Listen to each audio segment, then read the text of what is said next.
Clinton Kane absolutely ruined his career by getting caught in multiple lies that some people are just now finding out about for the first time thanks to his ex-girlfriend Brooke Schofield. And now he's come out in a statement through his team to Rolling Stone to seemingly gaslight his remaining fans and everyone else who's been paying attention to this story this week. Clinton Kane is a singer, and this past week he's been trying to promote a new song of his, and in an attempt to promote it, one of the TikToks he posted said, "When you've been over the relationship for 2 years but she won't stop yapping," and the song is playing in the background and he captioned it, "Anyways, this song comes out this Friday." This was seemingly shade towards his ex-girlfriend Brooke, who sometimes will make a joke or two about him because of how insane their relationship was, as she's accused him of being a serial cheater and a manipulative liar. During the relationship, he did an interview with Zach Sang talking about how his mom, dad, and brother all died in the same year and that his hit song Chicken Tendies was about his mom. In the comments of the video, people exposed that his mom and brother were very much alive and didn't know why he was lying about this, and also why he was doing a fake Australian accent and saying that he grew up in Australia when he really grew up in Brunei. And when this information came out, Brooke also found out for the first time that his family wasn't all dead and that he did not actually have this Australian accent. Not only that, but he also lied to her about his age and he was cheating on her. And eventually they did break up, but not a lot of people knew about this mess until this week, despite the fact that Brooke has talked about it on her podcast and the fact that he got exposed after doing the Zach Sang show. But when Clinton posted that TikTok talking about his ex was a yapper, Brooke saw it and decided to do a multi-part video series exposing him on TikTok, telling all his lies and exposing him in full detail, and she went absolutely viral, gaining millions of views. As a result, his team heavily filtered his comment section on social media, and they gave a statement to Rolling Stone, and people online feel extremely gaslit by this statement. First of all, the statement claimed Brooke's recent comments regarding Clinton are untrue, followed by trying to say that the mother he's referred to in the interview with Sang was actually a very special mother-like figure in his teenage years who sadly passed, not his biological mother, as was assumed. They also said Clinton regrets the way this devastating news was communicated at the time. Reads the statement, Clinton genuinely felt that he had lost an irreplaceable mother figure. Clinton was and largely is estranged from his immediate family. In regards to his Australian accent, they wrote, Kane's rep says he lived in Australia for a time as a child and considers Australia to be home. Followed by accusing Brooke of talking about all of this to drive viewers to her podcast and making it seem like this is a pattern of behavior for her to be taking down her ex-boyfriends, which is just crazy because she doesn't need him at all. Her and Tana just got back from a sold-out tour, and the only reason why she brought all of this up in the first place was because he posted that shady TikTok talking about his ex being a yapper. But the statement said, the public rehashing of these details is only an attempt to bring attention and focus on Brooke's podcast, at the expense of tearing down another former boyfriend, a tactic she's become known for. Read the statement from Kane's rep. In the years since this relationship took place, Clinton has moved forward and remains focused and committed to putting out new music. Now, in all of this, the craziest part to me was the whole mom situation, because they completely decided to not comment at all about the fact that he said that his brother also died, when according to social media and Facebook, that doesn't seem to be true at all. It is true that his dad has passed away, but not his mom and brother. What does also seem to be true is that he isn't close with his family, but they do seem close to each other, but he has never once talked about a loving mother-like figure. Anytime he is talking about his mom, it's in a negative way. So that doesn't make any sense when you read the statement that his team gave Rolling Stone. And when you listen back to the interviews about him talking about his mom who has passed away. Back in 2022, he had done an interview with the Grammys where they wrote, in 1 year, Clinton Kane lost 3 family members, but through grieving, he found solace in songs that became his debut album, and suddenly his pain turned into hope. They also wrote about how he said his relationship with his mother was a bit strained, but that he had a few songs about her. They wrote, even so, Kane acknowledges that his relationship with his mother was always a bit strained. He didn't go into too much detail during our chat, but did reveal that maybe someday it'll be okay. Tracks Chicken Tendies and I Wish I Could Hate You for Breaking Me and Calling It Love are about their relationship, not a romantic relationship as the narratives may insinuate. When I ask if there are any other songs with unexpected meanings, he gives yet another drawl response: everything else is just about women. So he named Chicken Tendies as a song about his mom, who he has a strained relationship with. The same song that he said to Zach Sang was about his mom who passed away. Your mom passed? Yeah. Your brother passed? Mm-hmm. And your dad passed? 1 year, yeah. Yeah, it was a lot.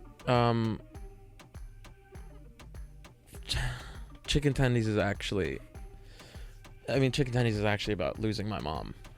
And I had a talk with my publicist about explaining how to explain, because I wasn't ready to talk about it yet last year, about like losing my mom.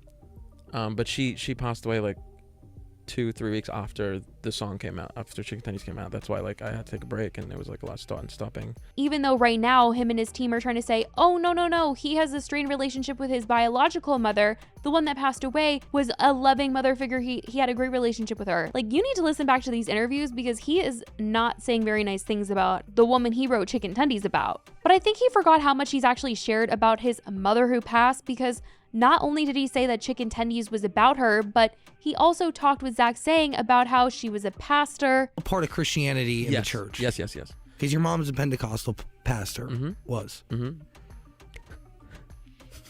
You're gonna laugh about it? No. I just love the is what. I'm sorry. It is. Everyone, my mom's dead. Just say it, Zach. Say it to my face. And this is important because a year prior to this Zach Sang interview, he had done another interview with Zach where he said that his mom, who was very involved with the church, wasn't in his life anymore, and also confirmed once again that Chicken Tendies was about her. Who is Chicken Tendies about?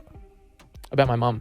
Wow. Yeah. That's great. Yeah. That makes me so happy that really your certifiably biggest song is not about A girl. some fleeting relationship. Yeah, no, it's about my mom. A Gosh. fleeting relationship about my mom. So it's kind of the...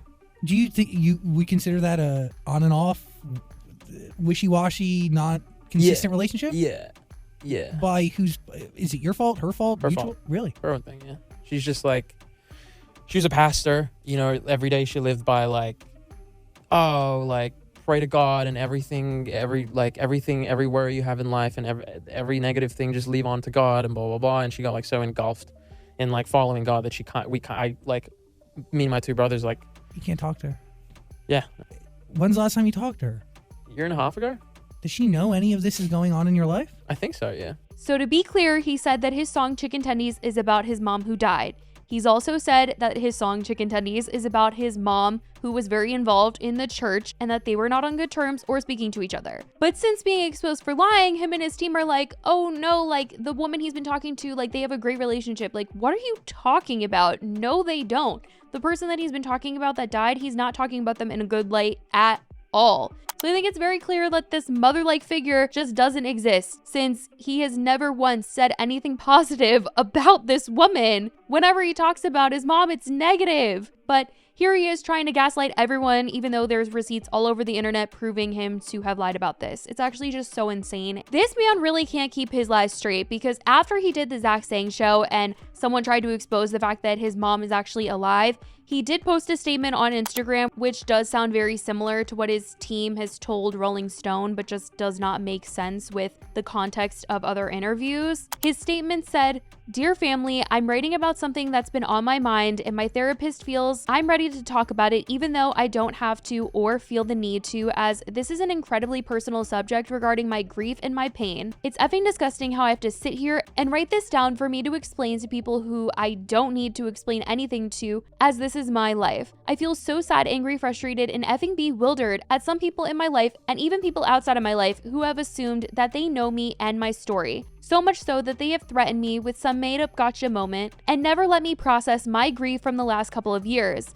It is truly pathetic. My loss is just that, my loss, not for anyone to define, label, or judge, but they still are. So unfortunately, here I am having to post and explain feelings and events that I am still coming to terms with and dealing with. When I lost my mom, it was my mom. I have been estranged from my biological family for years. This amazing woman who is my mom was the one who showed me love, protection, and guidance over my lifetime, and I lost her sadly. As most people who have unique family situations and even adopted people will understand, most people just assume everything must be biological. After I lost my mom, I felt the way anyone would, confused, lost, and pissed off that I was not able to be there. I was on a effing Zoom watching a funeral for effing sake. I didn't feel it was anyone's business to go deeper than that. I lost my mom, mine, and that's what mattered. It is still what matters, and I will continue to honor her image and privacy. So to those of you who get it, who are estranged from your family, thank you. To my fans who I consider family, who have stuck by me, I love you with all my heart. To those of you who don't get it, maybe one day you will.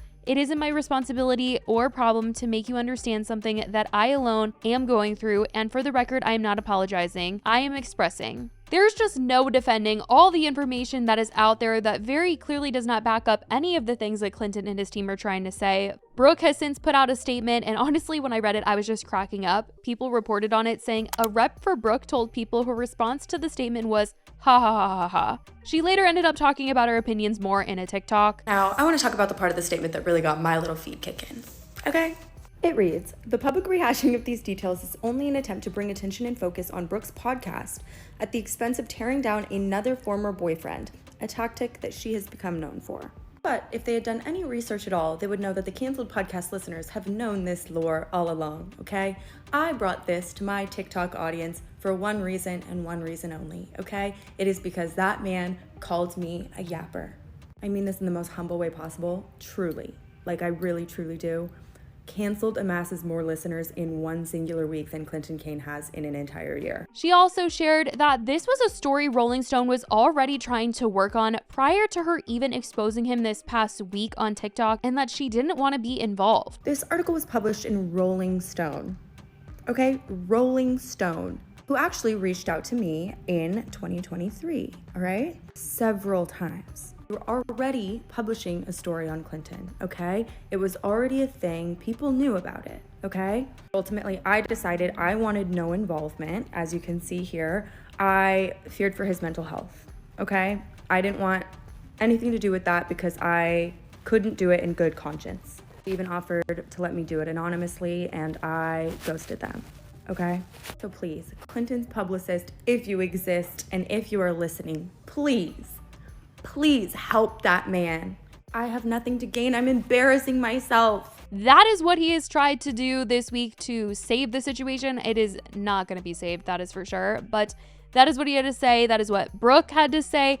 I certainly want to know what you guys think about all of this in the comments. Let me know your thoughts. I love you guys so much, and I will talk to you in the next video. Bye, guys.